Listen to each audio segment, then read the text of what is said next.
Sora, there are a number of features that our students can use for accessibility access. I'm going to open up a book that I currently have in Sora that I've taken out. You'll notice right now that it's set up for a double page like you would have with a paper or soft cover text. I'm going to go up to the first circle here, click on that, and that's going to take it to being in the format of one page so that way a student may find it a little bit easier to follow along. If I then go to the 3-line space, I'm going to focus on one section in here today, the reading settings. If I click on that space, there's something called text scale. If you look to the left, you're going to notice that the text is quite small.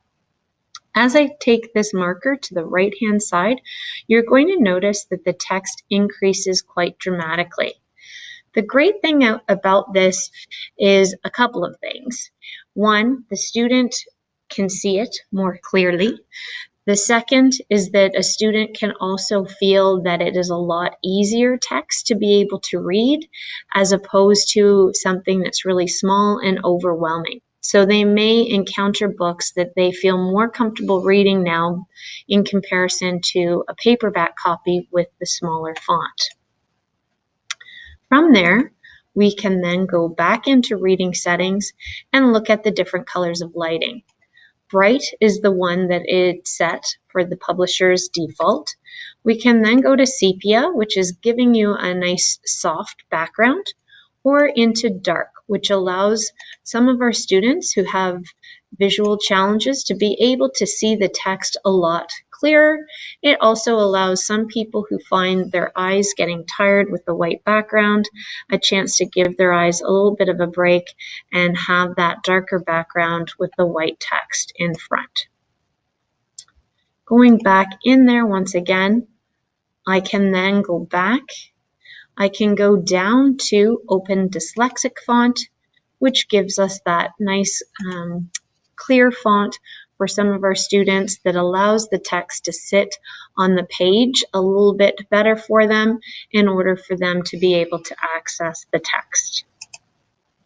Whenever a student sets this up or a teacher sets this up in their space, it will stay that way for all of the books that they continue to read from there.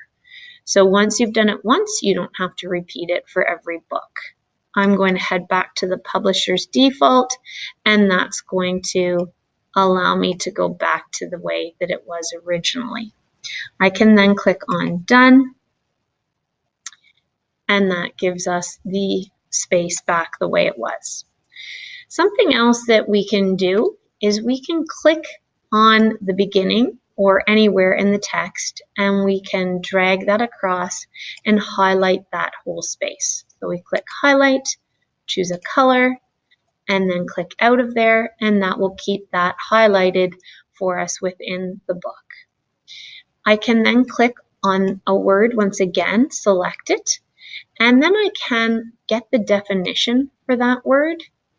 I can use Read and Write, open that up, and use the screenshot reader in order to set a box around here to have that definition read to me. Click Done, gets us back out of that space.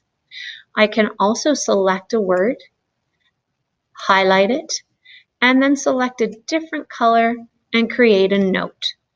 When I create a note, it's going to save in this space for me to be able to access even after I return the book.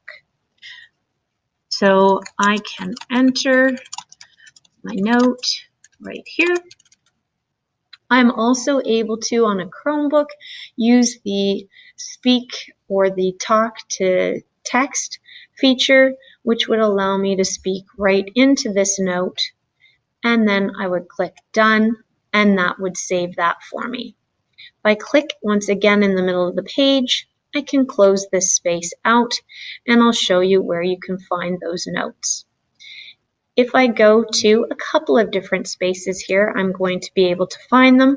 The first space being my home page, and this is where it's going to save anything that I have defined and it is also going to save any of my recent notes and highlights, even if I no longer have that book on my shelf. I can see all my notes and highlights. I can also go to my shelf space where I have my books that I currently have on loan. I can click on options, and that's going to allow me to do a number of things. I can renew the book, I can return it early, I can mark it as done, and I can also see my notes and my highlights. So if I click on this space here, it's going to take me to all the notes and highlights that I have within this specific book. I can then click on this rectangle over here with the arrow, and I can select my Google Drive, and it'll send all of those notes to my Google Drive, and I can open them in a Google Doc in order to be able to work with them. That's just a few of the accessibility features that are available in here. There are other options available. I just felt it would be important to highlight some of those ones to get you started.